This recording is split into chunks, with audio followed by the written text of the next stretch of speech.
Hello friends, स्वागत है आपका हमारे YouTube channel GK GS study point में। तो भी कैसे हैं आप सभी? आई होप आप सब अच्छे होंगे और आपकी तैयारी काफ़ी अच्छी चल रही होगी। तो आज हम आपके लिए लेकर के आ गए हैं हिंदी साहित्य के महत्वपूर्ण 50 प्रश्न, जो कि आपके एग्जाम के लिए काफ़ी इंपॉर्टेंट रहने वाले हैं। वही काफ़ी बार यहाँ से क्वेश्चन पूछे जाते हैं। एक फिर चाहे आप किसी भी एग्जाम की तैयारी कर रहे हो, आपका C TET, U TET, UP TET, UP police, UK police या फिर बिहार दरोगा हो गया, दिल्ली पुलिस, कोई भी आपका एग्ज़ाम हो, आपका स्टेट लेवल हो या फिर आपका सेंट्रल लेवल हो, सभी के लिए आज की क्लास इंपॉर्टेंट रहने वाली है। तो भाई प्लीज़ वीडियो को लास्ट तक वॉच कीजिएगा, क्योंकि एक एक क्वेश्चन एग्जाम ओरिएंटेड है और आपके एग्जाम में काफ़ी बार पूछे गए क्वेश्चन ही रखे गए हैं आज की क्लास में। तो भाई प्लीज़ वीडियो को लास्ट तक वॉच कीजिएगा, और अगर चैनल पर नए हैं तो चैनल को सब्सक्राइब करके बेल आइकन को जरूर से प्रेस कर लीजिएगा, जिससे आपके पास हमारी डेली वीडियो को नोटिफिकेशन टाइम से पहुँच जाए। तो देख लेते हैं आज का फर्स्ट क्वेश्चन।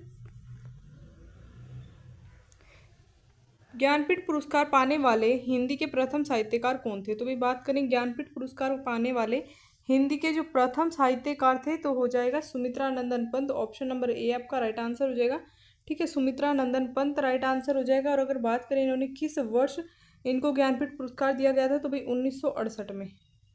ठीक है, 1968 में इनको ज्ञानपीठ पुरस्कार दिया गया था। और अगर बात करें किस रचना के लिए दिया गया था, तो इनकी रचना चिदम्बरा, ठीक है, चिदम्बरा के लिए दिया गया था। तो भाई नोट डाउन कर लीजिएगा आप, ये भी काफ़ी बार पूछ ली जाती है इनकी रचना। ठीक है, कि किस रचना के लिए इनको ज्ञानपीठ पुरस्कार दिया गया था, तो भाई चिदम्बरा के लिए। ठीक है, और 1968 में दिया गया था, ये भी नोट डाउन कर लीजिएगा। बढ़ते हैं नेक्स्ट क्वेश्चन की ओर। रामधारी सिंह दिनकर को ज्ञानपीठ पुरस्कार किस रचना के लिए दिया गया? तो भाई रामधारी सिंह दिनकर की बात करें तो इनको ज्ञानपीठ पुरस्कार दिया गया था उर्वशी पर। ठीक है, option number D right answer हो जाएगा। उर्वशी रचना थी इनकी, तो इस पर दिया गया था इनको ज्ञानपीठ पुरस्कार। बढ़ते हैं नेक्स्ट क्वेश्चन की ओर। निम्नलिखित में से कौन छायावादी कवि हैं? तो भाई छायावादी कवि की बात करें तो छायावादी कवि हो जाएंगे सुमित्रा नंदन पंत। ठीक है, option number C right answer हो जाएगा। यहाँ पे भी छायावादी कवि थे तो सुमित्रा नंदन पंत। और अगर बात करें छायावाद के जनक, ये क्वेश्चन भी काफ़ी बार पूछा जाता है, छायावाद के जनक कौन थे? तो भाई छायावाद के जनक जयशंकर प्रसाद। नोट डाउन कर लीजिएगा आप। ठीक है, जयशंकर प्रसाद जो हैं ये क्या थे? छायावाद के जनक थे। यह छायावाद के पिता भी इन्हें कहा जाता है, छायावाद के प्रवर्तक कहा जाता है। तो भाई नोट डाउन कर लीजिएगा। ठीक है, और छायावादी कवि इनमें से हैं सुमित्रा नंदन पंत। बढ़ते हैं नेक्स्ट क्वेश्चन की ओर। चांद का मुंह टेढ़ा है काव्य के रचयिता कौन है? तो भाई बात करें चांद का मुंह टेढ़ा है काव्य के रचयिता कौन है, तो भाई मोस्ट इंपोर्टेंट क्वेश्चन है। ठीक है, सभी एग्जाम्स में रिपीट होता है ये क्वेश्चन। ठीक है, चांद का मुंह टेढ़ा है, इसके रचयिता है Gajanan Madhav Muktibodh. Option number C right answer हो जाएगा। नेक्स्ट देख लेते हैं। रामलाल नेहचू के रचनाकार कौन है? तो भाई रामलाल नेहचू के रचना की बात करें, रामलला नेहचू हो जाएगा यहाँ पे, तो इसके रचनाकार है तुलसीदास जी। ठीक है, option number C right answer हो जाएगा। तुलसीदास जी जो हैं रामलला नेहचू, ठीक है, रामलला नेहचू के रचनाकार हैं। भाई बढ़ते हैं नेक्स्ट क्वेश्चन की ओर। द्विवेदी युग का नाम किसके नाम पर रखा गया है? तो भाई द्विवेदी युग का जो नाम रखा गया है, यह रखा गया है महावीर प्रसाद द्विवेदी जी के नाम पर। Option number A right answer हो जाएगा। ठीक है, महावीर प्रसाद द्विवेदी जो हैं इनके नाम पर द्विवेदी युग का नाम रखा गया। तो भाई प्लीज़ आप एक क्वेश्चन को नोट डाउन करते चलेगा, क्योंकि काफ़ी इंपॉर्टेंट रहने वाले हैं आपके लिए। सभी क्वेश्चन आपके एग्जाम में काफ़ी बार रिपीट हो चुके हैं, तो भाई प्लीज़ आप नोट डाउन कर लीजिएगा एक एक क्वेश्चन को, क्योंकि यहीं से आपके एग्जाम में बार बार रिपीट होते हैं क्वेश्चन। ठीक है, नेक्स्ट देख लेते हैं। संसद के सड़क तक काव्य के रचनाकार कौन है? तो भाई संसद से सड़क तक काव्य के रचनाकार की बात करें तो ऑप्शन नंबर बी आपका राइट आंसर हो जाएगा, सुदामा पांडे धूमिल। ठीक है, सुदामा पांडे धूमिल जो हैं ये क्या थे? संसद से सड़क तक काव्य के रचनाकार थे। बढ़ते हैं नेक्स्ट क्वेश्चन की ओर। रंगभूमि उपन्यास के रचनाकार कौन है? तो भाई रंगभूमि एक उपन्यास है। ठीक है, इसके रचनाकार की बात करें तो इसके रचनाकार हो जाएंगे प्रेमचंद। ठीक है, option number C right answer आपका हो जाएगा। बढ़ते हैं नेक्स्ट क्वेश्चन की ओर। ज्ञानपीठ पुरस्कार किस क्षेत्र में श्रेष्ठ कार्य के लिए दिया जाता है? तो भाई ज्ञानपीठ पुरस्कार किस क्षेत्र में श्रेष्ठ कार्य के लिए दिया जाता है? सिनेमा के क्षेत्र में? गलत हो जाएगा। विज्ञान के क्षेत्र में भी नहीं दिया जाता, समाज सेवा के क्षेत्र में भी नहीं दिया जाता, यह दिया जाता है साहित्य के क्षेत्र में उत्कृष्ट कार्य के लिए दिया जाता है। ठीक है, ज्ञानपीठ पुरस्कार, तो ऑप्शन डी राइट आंसर हो जाएगा। नेक्स्ट देख लेते हैं। ज्ञानपीठ पुरस्कार दिया जाता है, तो भाई ज्ञानपीठ पुरस्कार किनको दिया जाता है? तो ऑप्शन नंबर सी यहाँ पे राइट हो जाएगा, भारतीय भाषा में साहित्यकारों के रचनात्मक लेखन हेतु। ठीक है, सी राइट आंसर हो जाएगा आपका, तो भी नोट डाउन कर लीजिएगा। बढ़ते हैं नेक्स्ट क्वेश्चन की ओर। पृथ्वीराज रासो किस काल की रचना है? तो भाई पृथ्वीराज रासो जो है आदि काल की रचना है। ऑप्शन नंबर ए आपका राइट आंसर हो जाएगा। ठीक है, पृथ्वीराज रासो किस काल की रचना है? तो आदि काल की रचना है। और अगर बात करें पृथ्वीराज रासो जो रचना है ये किसके द्वारा लिखी गई? तो यह लिखी गई थी चंदबरदाई द्वारा। ठीक है, ये आप नोट डाउन करिएगा, चंदबरदाई। ये काफ़ी बार पूछा गया क्वेश्चन है भाई, बार बार रिपीट होता है ये क्वेश्चन। ठीक है, चंदबरदाई द्वारा लिखित है पृथ्वीराज रासो। और ये क्या है? हिंदी का प्रथम महाकाव्य है। ठीक है, हिंदी का प्रथम महाकाव्य है पृथ्वीराज रासो। ये भी आप नोट डाउन कर लीजिएगा। नेक्स्ट देख लेते हैं, कलम के सिपाही क्या है? तो भाई कलम के सिपाही क्या है? तो ऑप्शन नंबर डी राइट हो जाएगा। कलम के सिपाही एक जीवनी है। ऑप्शन नंबर डी यहाँ पे राइट हो जाएगा। बढ़ते हैं नेक्स्ट क्वेश्चन की ओर। की पहली कहानी लेखिका, ठीक है, जो पहली हिंदी की जो पहली कहानी लेखिका है उनका नाम क्या है? तो उनका नाम हो जाएगा बंग महिला। ऑप्शन नंबर ए आपका राइट आंसर हो जाएगा। ठीक है, ऑप्शन नंबर ए बंग महिला राइट हो जाएगा। बढ़ते हैं नेक्स्ट क्वेश्चन की ओर। खड़ी बोली के सर्वप्रथम लोकप्रिय कवि कौन माने जाते हैं? तो भाई खड़ी बोली के सर्वप्रथम लोकप्रिय कवि माने जाते हैं Upadhyay Singh Hariaudh. Option number D right answer हो जाएगा, अयोध्या सिंह उपाध्याय हरिओद। ठीक है, बढ़ते हैं नेक्स्ट क्वेश्चन की ओर। गोदान किसकी कृति है? तो भाई बात करें गोदान किसकी कृति है, तो ये काफ़ी फेमस है और काफ़ी बार आपके एग्जाम में रिपीट हो चुकी है। ठीक है, तो यह किसकी कृति है? यह प्रेमचंद की कृति। ऑप्शन नंबर बी राइट हो जाएगा। बढ़ते हैं नेक्स्ट क्वेश्चन की ओर। अपभ्रंश का वाल्मीकि किसे कहा जाता है? तो भाई अपभ्रंश का जो वाल्मीकि कहा जाता है तो ये कहा जाता है स्वयंभू। ठीक है, ऑप्शन नंबर डी राइट हो जाएगा। स्वयंभू को कहा जाता है अपभ्रंश का वाल्मीकि। बढ़ते हैं नेक्स्ट क्वेश्चन की ओर। चंदबरदाई किसके दरबारी कवि थे? तो भाई चंदबरदाई किसके दरबारी कवि थे? तो ये आपसे पूछा गया है, तो option number D right answer हो जाएगा, पृथ्वीराज चौहान। ठीक है, पृथ्वीराज चौहान के दरबारी कवि थे चंदबरदाई। बढ़ते हैं नेक्स्ट क्वेश्चन की ओर। मलिक मोहम्मद जायसी को जायसी कहा है क्योंकि वह, तो भाई मलिक मोहम्मद जायसी को जायसी क्यों कहा गया है? तो भाई जायस नामक स्थान के निवासी थे। ठीक है, ऑप्शन नंबर सी राइट हो जाएगा, क्योंकि वह जायस नामक स्थान के निवासी थे इसलिए मलिक मोहम्मद जायसी को जायसी कहा जाता था। बढ़ते हैं नेक्स्ट क्वेश्चन की ओर। और इनकी रचनाओं की बात कर ले अगर हम, ये भी काफ़ी बार पूछी जाती है, तो इनकी दो इम्पोर्टेंट रचनाएं हैं, इनको आप लिख लीजिएगा। ठीक है, मलिक मोहम्मद जायसी की दो रचनाएं जो हैं कौन कौन सी हैं? पद्मावत और अखरावट। पद्मावत और अखरावट। ठीक है, ये दोनों ही जो रचनाएं काफ़ी बार आपके एग्जाम में रिपीट होती हैं, तो मलिक मोहम्मद जायसी की दो ये महत्वपूर्ण रचनाएं भी आप नोट डाउन कर लीजिएगा। बढ़ते हैं नेक्स्ट क्वेश्चन की ओर। रीतिकाल का वह कौन सा कवि है जो अपनी मात्र एक कृति से हिंदी साहित्य में अमर हो गया? तो भाई रीतिकाल, ठीक है, किस काल का कवि है? रीतिकाल का कवि। ठीक है, बात करें कौन है जिस जो कि अपनी एकमात्र कृति के लिए साहित्य में अमर हो गया, तो कौन है वह? तो वह हो जाएंगे Bihari. Option number C right हो जाएगा। और अगर बात करें इनकी एकमात्र कृति कौन सी जिसके लिए ये अमर हो गए हैं, तो भाई ये हो जाएगी बिहारी सतसई। ठीक है, आप नोट डाउन कर लीजिएगा, बिहारी सतसई।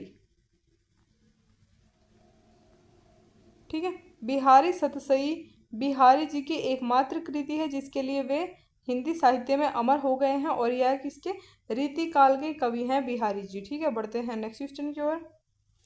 कठिन काव्य का प्रेत किसे कहा जाता है? तो भाई कठिन काव्य का जो प्रेत कहा जाता है केशव दास।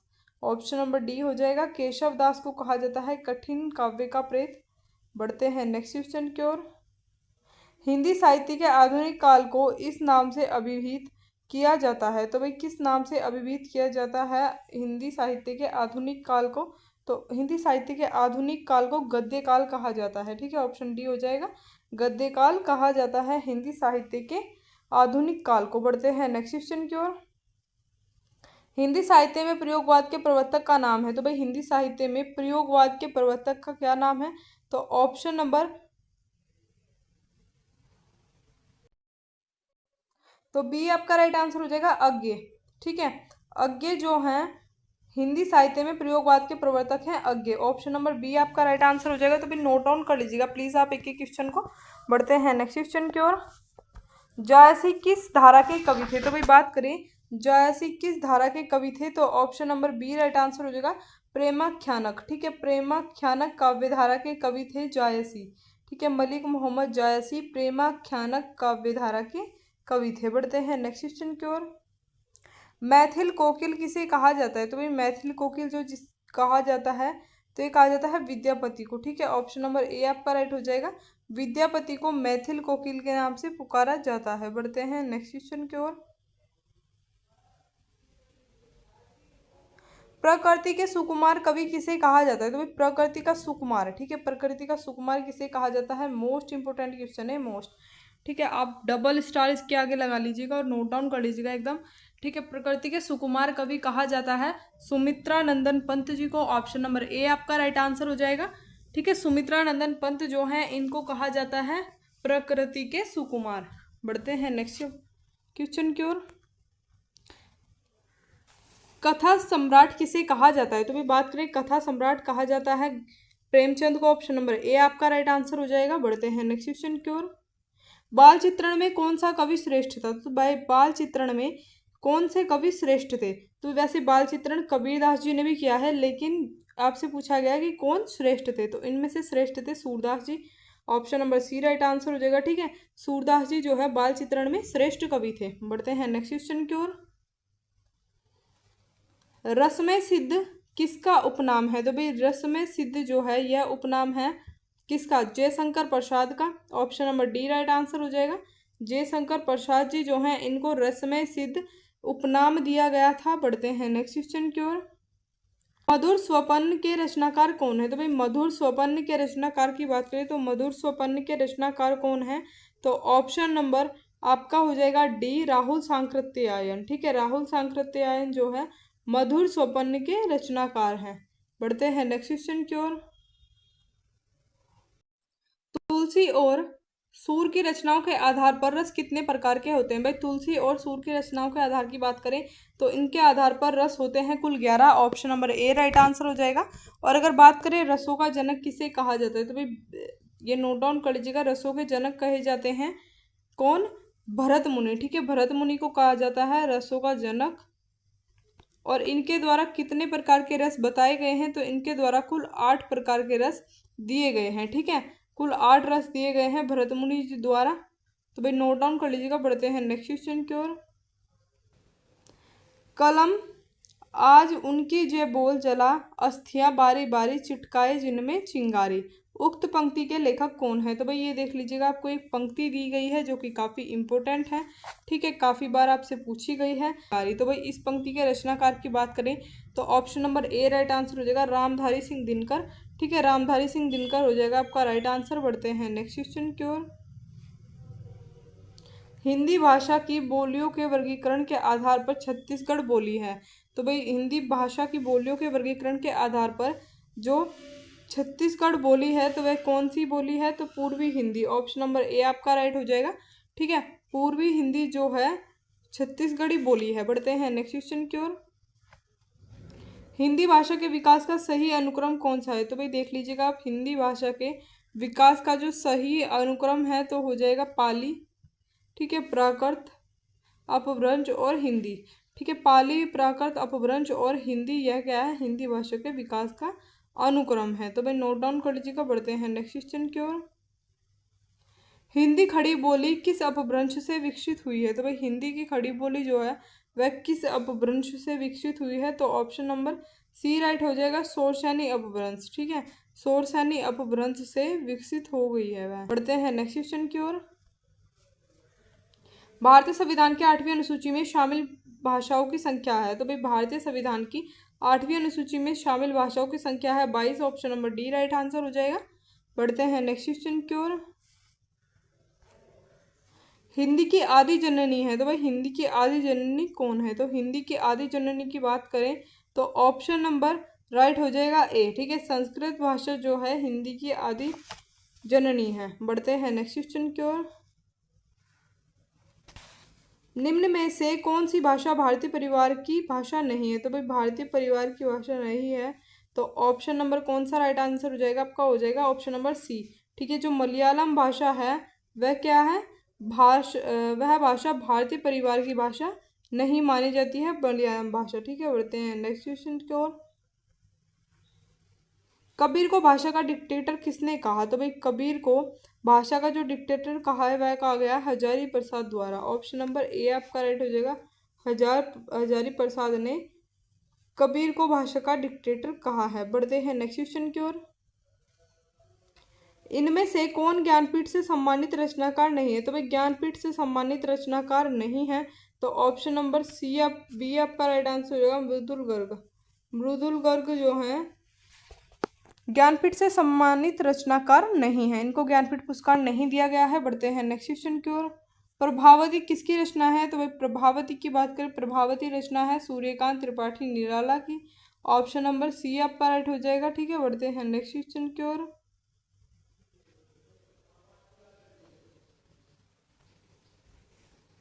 हिंदी दिवस किस दिन मनाया जाता है? तो भाई हिंदी दिवस की बात करें, हिंदी दिवस मनाया जाता है 14 सितंबर।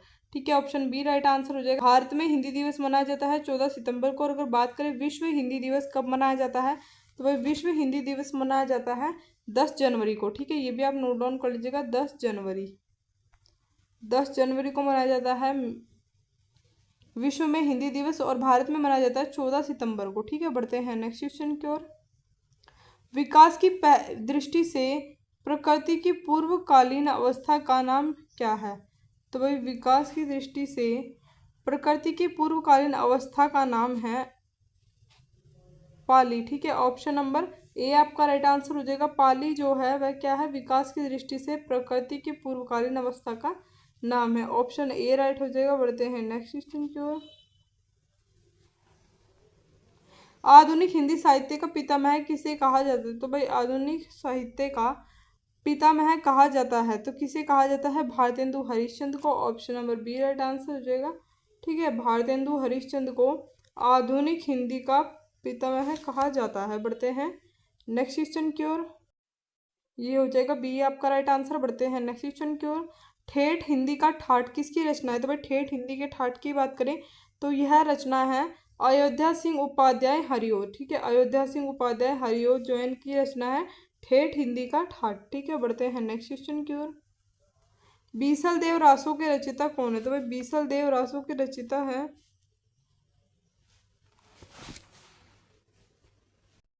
तो बीसल देव रासो के रचयिता की बात करें तो ये हो जाएगा आपका ऑप्शन नंबर सी राइट। नरपति नाहला जो है बीसल देव रासो के रचयिता हैं। बढ़ते हैं नेक्स्ट क्वेश्चन की ओर।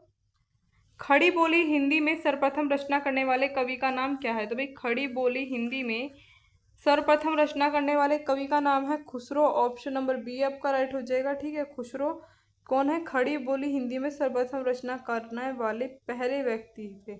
बढ़ते हैं नेक्स्ट क्वेश्चन की ओर।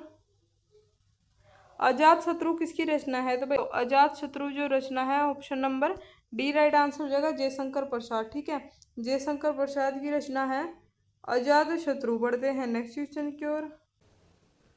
आधुनिक हिंदी गद्य का जन्मदाता किसे कहा जाता है? तो भाई आधुनिक हिंदी गद्य का जो जन्मदाता कहा जाता है यह कहा जाता है Bharatendu Harishchandra. Option number B right हो जाएगा। देख लेते हैं नेक्स्ट क्वेश्चन। इनमें से कौन भक्ति काल का कवि नहीं है? तो भाई भक्ति काल का कवि नहीं है अमीर खुसरो। ठीक है, option number B right answer हो जाएगा। अमीर खुसरो जो है वह कौन है? भक्ति काल के कवि नहीं है अमीर खुसरो। ऑप्शन नंबर बी हो जाएगा आपका राइट आंसर। बढ़ते हैं नेक्स्ट क्वेश्चन की ओर। सुदामा चरित एवं ध्रुव चरित के रचयिता कौन है? तो भाई सुदामा चरित एवं ध्रुव चरित के रचयिता है Narottam Swami. Option number B right answer हो जाएगा आपका। ठीक है, ऑप्शन नंबर बी राइट हो जाएगा। सुदामा चरित और ध्रुव चरित के रचयिता है Narottam Swami. Option number B हो जाएगा आपका राइट आंसर। तो भाई नोट डाउन कर लीजिएगा। तो भाई ये थे आज के हमारे कुछ इंपॉर्टेंट क्वेश्चन। आई होप आपको वीडियो अच्छी लगी होगी। वीडियो अच्छी लगी हो तो वीडियो को लाइक एंड शेयर जरूर से कर दीजिएगा, और डेली वीडियोज़ के लिए हमारे चैनल को सब्सक्राइब करके बेल आइकन को जरूर से प्रेस कर लीजिएगा, क्योंकि डेली क्लासेस में हम दिल्ली पुलिस, बिहार दरोगा एग्जाम, एसएससी, यूटेट, यूपीटेट और सीटेट एग्जाम्स के लिए, सभी कॉम्पिटेटिव एग्जाम्स के लिए मोस्ट इंपोर्टेंट जीके, जीएस और हिंदी साहित्य एंड ग्रामर की क्लासेस लेकर के आ रहे हैं।